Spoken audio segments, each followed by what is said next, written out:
And that's the kind of story that they told us a lot of, that it's very difficult for someone to get that.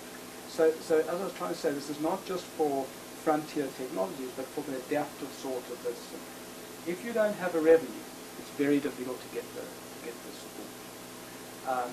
And so I think it is a finance. I think it is a finance story in a way. And it's a finance. It's a strange finance story in South Africa because, as I say, for established businesses, there really isn't a problem.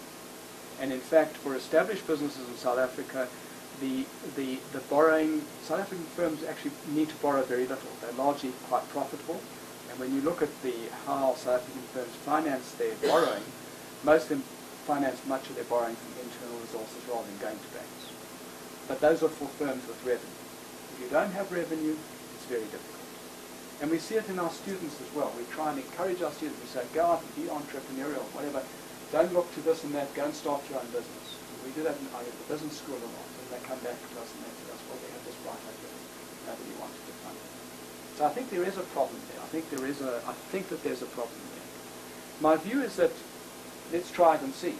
Let's get some activity and see what comes out the woodwork. And the best way of seeing it is to start it small. You don't have to start in a big way, but see what happens.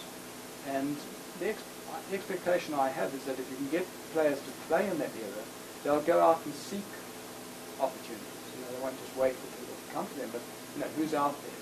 They'll advertise themselves, go out and find people, and they'll see what the activity is. And it may be that it's much less than we thought, but I think that there is something.